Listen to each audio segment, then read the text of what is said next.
Čo myslíte? Čo je dôležitejšie? Reklama alebo pomoc ľuďom? Máme novinku v Košickom kraji, je to vraj reklama.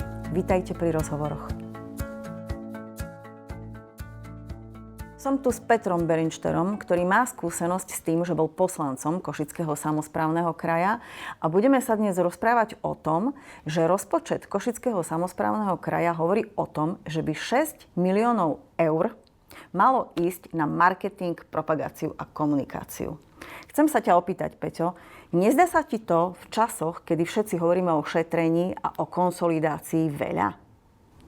Ja si osobne myslím, že 6 miliónov bolo veľa aj za čias, keď som bol ešte ja poslancom, lebo ide o verejné zdroje, ktoré majú byť používané hlavne na kompetencie, ktoré kraj má robiť pre ľudí. Ako volení predstavitelia máme tieto peniaze rozdeľovať na tieto účely. Nejaký marketing má byť len tá koncovka, to odprezentovanie, čo sa urobilo, alebo čo sa plánuje. Ale má to byť fakt len zrnko, nejaká časť týchto peňazí. A keď máme na ostatné kompetencie menej, je niekde chyba. A dobre, že si spomenul tie kompetencie, lebo neviem, či vieš, ale na investície do sociálnej oblasti má ísť len 1,2 milióna eur. No tak mi teraz povedz, keď to porovnáme, hej, zober si, že 5,9 milióna eur ide do marketingu a 1,2 milióna eur dáme na to, aby sme urobili lepšie prostredie v našich zariadeniach sociálnych služieb. No tak nerobíme niekde chybu? Tam sa myslím, že nemáme o čom baviť. Neviem, či si ľudia vedia predstaviť, aký je to obnos peňazí, ale ty povedz, keď sa tomu venuješ, čo by sa dalo za taký obnos peňazí urobiť, alebo aspoň s polovicou, kebyže presunieme, že ja si viem predstaviť, teraz strelím, že 3 milióny na marketing a s tými zvyšnými No tak ja si viem predstaviť výstavbu nových domovov dôchodcov, alebo ja neviem, zlepšiť pracovné podmienky našim opatrovateľkám. Veď sa sťažovali, že naozaj sa v letných horúčavách nedá dôstojne pomáhať tým klientom, pretože im je tam naozaj horúco. Keby sme v tých 13 zariadeniach, ktoré sú v zriaďovateľskej pôsobnosti Košického samosprávneho kraja, napríklad poskytli zamestnancom klímu, myslím si, že by sme urobili rozumnejšie, ako vydávať letáky, brožúry a stavať billboardy a rôzne iné reklamné tabule. Takže... Ja si ináč ešte musím povedať, ja si pamätám, keď sme v minulom volebnom období zvyšovali tie poplatky pre ľudí. A vtedy tie peniaze nám bolo prezentované, že tie peniaze nie sú. Proste ich nemáme a že ľudia, klienti, respektíve rodiny tých klientov, to musia doplácať z vlastného vrecka a že ten kraj proste, že sa blíži nejaká kríza, že na túto oblasť nemáme. A je to veľmi vtipné po čase sa dozvedieť, že zrazu máme a ešte tak hojne. Povedz ty, to neviem, fungujeme v samospráve, kde tých peňazí nie je veľa. Áno. A to vieš, čo ma prekvapilo ešte viac ako samotná suma, ktorá je vyčlenená na marketing? 1,9 milióna v rámci marketingu sú kapitálové výdavky.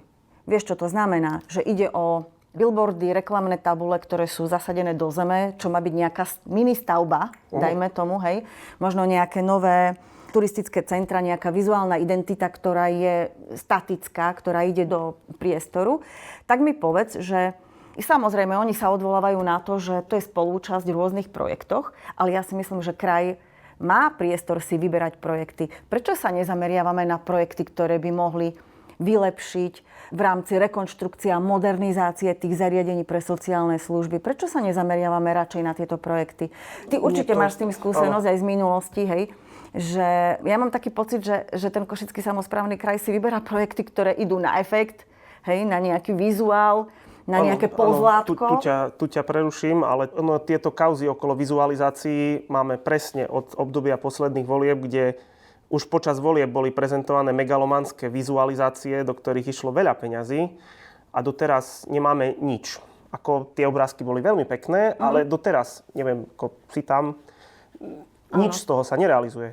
No, asi si zachytil, hej, teraz tú veľkú kauzu okolo leteckých dní, Zober si, v minulosti určite si to pamätáš, že sa organizovali spolupráci s Aeroklubom, kde teda Košický samosprávny kraj prispieval nejakou sumou ako partner, organizátor.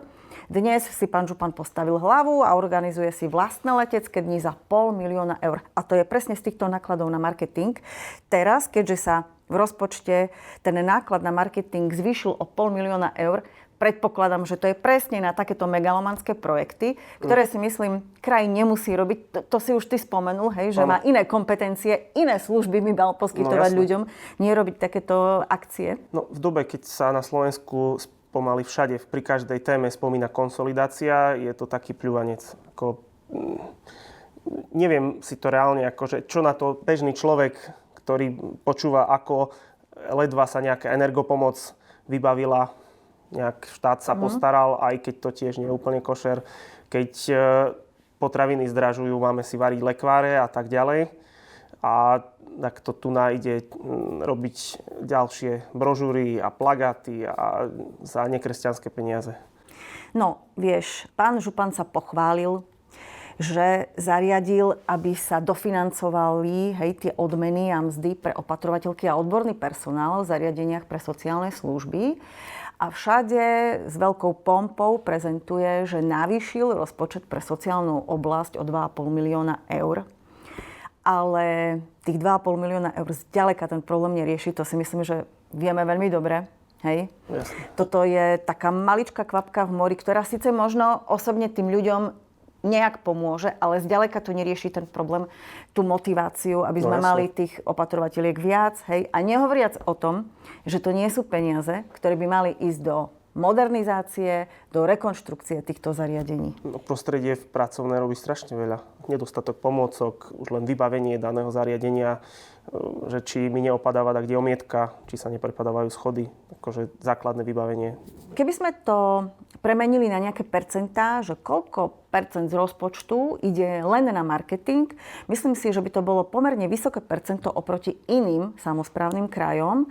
Košický samosprávny kraj je v tomto topka, hej, lebo všetci poznáme tento štýl riadenia kraja, že sa naozaj obrovské peniaze dávajú do reklamy, do plagátov, do brožúr, do prezentov a do vizualizácie.